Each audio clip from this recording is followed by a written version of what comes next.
गंगाराम एक ऐसा सीएम जिसे अपने पावर पर इतना घमंड होता है कि वो जो बिडेन और पुतिन को भी अपने आगे कुछ नहीं समझता।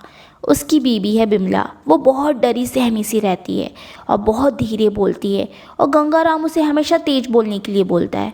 गंगाराम के ऊपर घोटाला, करप्शन और रिश्वत के इल्ज़ाम हैं, इसलिए जज इसका फैसला देता है कि गंगाराम के ऊपर इन्वेस्टिगेशन होगा और जब तक ये इन्वेस्टिगेशन चलेगा गंगाराम को कस्टडी में रखा जाएगा। अब गंगाराम विमला देवी को कॉल करता है और कहता है कि अब से तुम सीएम हो और अब थोड़ा ऊंचा बोलना, और विमला सीएम बन जाती है। अब विमला देवी सीएम बनने के लिए शपथ लेती है और उस पर सभी लोग हंसते हैं क्योंकि विमला ठीक से पढ़ भी नहीं पाती। जब गंगाराम जेल पहुंचता है तो उसकी मुलाकात सतपाल से होती है और गंगाराम ने ही सतपाल की नौकरी पुलिस में लगाई थी।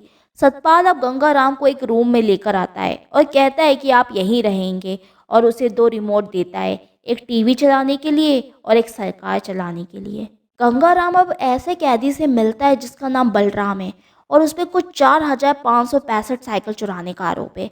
अब घंटी गंगाराम को प्रेम और ईमानदार से मिलाता है जो भी इस जेल में सजा काट रहे होते हैं। तो वहीं बिमला देवी सीएम बनकर घर में काम करती है और सदन में सो जाती है। अगले दिन सतपाल गंगाराम को उठाता है और ज्योति देसवाल के बारे में बताता है कि ये पुलिस ऑफिसर बहुत अड़ियल है। ज्योति का आज पहला दिन है, इसलिए वो आज कैदियों के साथ ही खाना खाती है। गंगाराम खाना फेंक देता है, कहता है कि इससे अच्छा खाना तो उसके घर के जानवर खाते हैं। ज्योति बोलती है कि सभी कैदियों को यही खाना मिलेगा, आपको कोई प्रॉब्लम है क्या? गंगाराम उसे धमकाता है कि वो ज्योति का ट्रांसफ़र करवा देगा। ज्योति कहती है कि आप फिल्में बहुत देखते हैं, कोई नया डायलॉग मार लेते। गंगाराम की फाइल चेक करती है और देखती है कि इनका यहाँ 1 मंथ हो गया है और ये यहाँ का खाना क्यों नहीं खाते, और फाइल में गंगाराम को साइन करने को कहती है और गंगाराम बनाता है 5 डंडा और एक बिंदु। ज्योति कहती है कि ऐसा ही साइन मैंने अपने ट्रांसफ़र लेटर पर देखा था और उससे पूछती है कि तुम कहाँ तक पढ़े हो, और गंगाराम को ये सवाल सुनकर बहुत शर्म आती है। वो कहता है 8वीं तक। ज्योति गंगाराम को 8वीं तक के जो काम है वो करने के लिए कहती है, जैसे लॉन्ड्री, माली का काम, यहाँ तक कि लैट्रिन साफ करने का। गंगाराम गुस्सा हो जाता है, कहता है कि तुम भूल रही हो कि मैं कौन हूँ। ज्योति कहती है कि आपको कुर्सी से बहुत लगाव है, इसलिए वो गंगाराम को कुर्सी बनाने का बोलती है। दूसरी तरफ यहाँ बिमला सीरियस होकर सीएम की कमान संभालने में लगी है। अब ज्योति के ऑर्डर पर सतपाल गंगाराम को जेल में लेकर आता है और अब से गंगाराम को बाकी कैदियों की तरह यहीं रहना होगा। अब अगले दिन विमला अपने हस्बैंड गंगाराम से मिलने आती है। अब गंगाराम अपनी बिमला का नया रूप देखकर चौंक जाता है। गंगाराम बिमला को ज्योति का ट्रांसफ़र करने के लिए बोलता है, लेकिन बिमला कहती है कि ऐसा वो नहीं करेगी क्योंकि गंगाराम के ऑर्डर पे ही ज्योति का ट्रांसफ़र यहाँ हुआ है, क्योंकि अगर उसने ऐसा किया तो लोगों को लगेगा कि बिमला पक्षपात की राजनीति कर रही है। अब गंगाराम बहुत खुश होता है कि उसकी बीबी बिमला पॉलिटिक्स सीख रही है। अब गंगाराम जेल से निकलने के लिए अलग अलग नाटक करता है, जैसे उसके किडनी में दर्द है लेकिन फिर भी कुछ नहीं होता। गंगाराम एक शॉप में बैठा होता है और वहाँ कुछ स्टूडेंट को देखता है जो पास के लाइब्रेरी में जाते हैं पढ़ने के लिए और उन्हें कोई भी काम नहीं करना पड़ता। फिर वहाँ ज्योति आती है और गंगाराम कुर्सी बनाने लगता है और तभी उसकी कोई फ़ोटो खींचकर सोशल मीडिया पर डाल देता है, जिससे हर लोग, यहाँ तक कि उसकी वाइफ भी उसके मज़े लेती है। अब गंगाराम ज्योति से जाकर कहता है कि वो अब 10वीं की परीक्षा देना चाहता है, पर ज्योति सोचती है कि गंगाराम सिर्फ काम से छुटकारा पाना चाहता है, पर गंगाराम कहता है कि मुझे 10वीं पढ़ने का पूरा हक है। गंगाराम अब एक लाइब्रेरी में जाकर 10वीं की पढ़ाई स्टार्ट करता है। उधर का लाइब्रेरियन उसे 10वीं का सिलेबस बताता है कि उसे 10वीं में Hindi, English, science, social science और मैथ्स पढ़ना होगा, और यहाँ विमला को पता चलता है कि गंगाराम 10वीं का एग्ज़ाम देने वाला है। यहाँ गंगाराम हिस्ट्री की बुक उठाता है और सो जाता है और सपने में देखता है कि ज्योति और सतपाल गंगाराम की जय जयकार कर रहे हैं। अब नींद खुलने के बाद में सपने में वो ज्योति को देखता है। ज्योति देखती है कि गंगाराम को एग्ज़ाम देने में कोई इंटरेस्ट नहीं है। ज्योति कहती है कि या तो तुम 10वीं की तैयारी करो या कुर्सी बनाओ। अब रात में गंगाराम को नींद नहीं आती, वो हिस्ट्री की किताब खोलता है, शायद इससे नींद आ जाए, और एक लाइन पढ़ता है, इतिहास से ना सीखने वाले खुद इतिहास बन जाते हैं। अब अगले दिन गंगाराम लाइब्रेरी जाता है और इंडिया का इतिहास पढ़ता है और पढ़ाई में इतना खो जाता है कि उसे इतिहास में खुद को देखने लगता है और चिल्लाने लगता है, अंग्रेजों भारत छोड़ो। अब गंगाराम महात्मा गांधी, सुभाष चंद्र बोस और चंद्रशेखर आज़ाद से मिलता है और अब सब सोच रहे हैं कि गंगाराम पागल हो चुका है।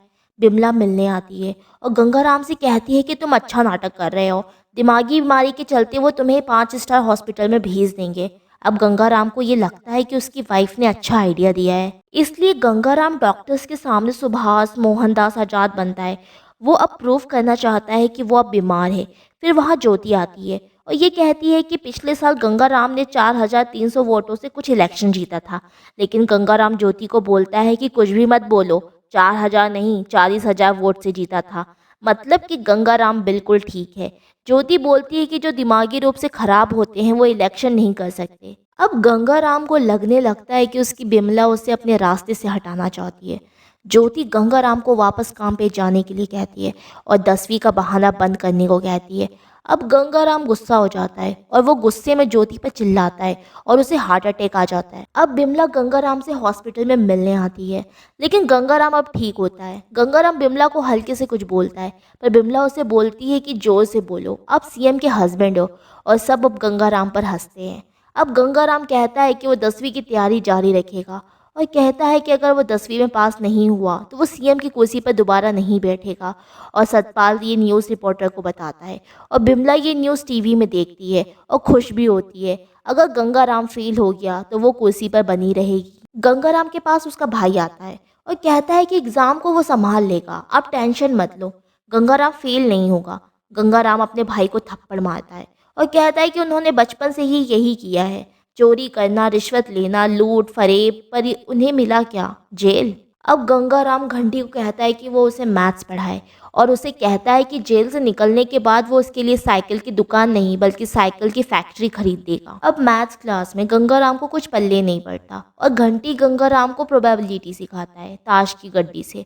और गंगाराम प्रोबेबिलिटी को राजनीति से मिलाता है और सही आंसर देता है।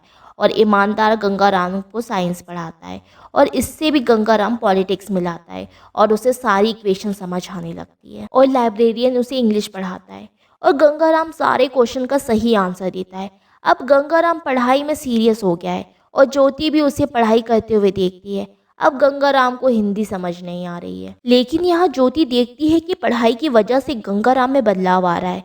यहाँ बिमला ये नहीं चाहती कि गंगाराम अब 10वीं पास करे और सीएम बने।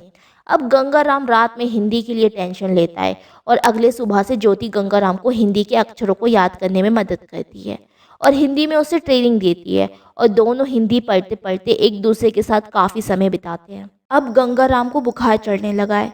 ये देखकर कि हिंदी का पेपर तो सबसे पहले है, ज्योति कहती है कि आप पास हो जाओगे, निबंध ही तो है, 20 मार्क्स का आने वाला है और निबंध तो कहानियाँ ही होती है और कहानी बनाने में तो आप माहिर हो। अब गंगाराम के पहले एग्ज़ाम में ज्योति उससे मिलने आती है और गुड लक के लिए उसे दही चीनी खिलाती है और गंगाराम ज्योति का पैर छूता है क्योंकि वो ज्योति को गुरु मानता है। अब एग्ज़ाम के समय गंगाराम थोड़ा सा नर्वस हो जाता है और न्यूज़ में दिखाया जाता है कि गंगाराम का हिंदी का एग्ज़ाम अच्छा नहीं गया। ज्योति पूछती है कि आपका पासिंग मार्क्स तो आ जाएगा और गंगाराम बोलता है पता नहीं। यहाँ ज्योति गंगाराम का हौसला बढ़ाती है और कहती है कि ये बस अपोजिशन की चाल है, आप घबराओ मत, आपका पेपर सील्ड है। अब सोशल साइंस और साइंस का एग्ज़ाम भी हो जाता है और मैथ्स के एग्ज़ाम के घंटी ठीक एक दिन पहले प्रोबेबिलिटी का एक प्रॉब्लम दिखाता है जो हर साल 10 मार्क्स का आता है, पर गंगाराम देखता है कि इस साल वो सम आया ही नहीं। अब यहाँ बिमला बहुत टेंशन में है, कहती है कि वो सरकार संभालने के बाद गाय भैंस नहीं चराएगी। गंगाराम जेल से छूट जाता है पर निकलकर देखता है कि उसके स्वागत के लिए सिर्फ उसका छोटा भाई ही आया है। वो गुस्सा हो जाता है और सीधा बिमला की मीटिंग में जाता है और बिमला को सरकार छोड़ने का कहता है, पर बिमला अब सरकार नहीं छोड़ना चाहती और वो बोलता है कि अब इलेक्शन तो होकर ही रहेगा। अब गंगाराम खुद की पार्टी खड़ा करने के लिए अपोजिशन के लीडर के साथ मिल जाता है और रैली में गंगाराम शिक्षा के ऊपर स्पीच देता है और शिक्षा के ऊपर ही उसने एग्ज़ाम में निबंध भी लिखा था। गंगाराम शिक्षा को मुद्दा बनाकर प्रचार करता है और अब वोटिंग होती है। अब 3 तारीख को चुनाव और 10वीं दोनों का रिजल्ट आने वाला है। अब एग्जिट पोल में सामने आ रहा है कि बिमला देवी ही सीएम बनेगी। यहाँ 10वीं का रिजल्ट आ चुका है। अब गंगाराम नोटिस बोर्ड में अपना रिजल्ट देखता है। वो देखता है कि वो 57% से पास हो गया है। गंगाराम का 10वीं पास करने का सपना पूरा हुआ। अब गंगाराम इलेक्शन और पॉलिटिक्स दोनों ही पास कर चुका है, जिससे सभी लोग बहुत खुश होते हैं और मूवी यहाँ ख़त्म होती है।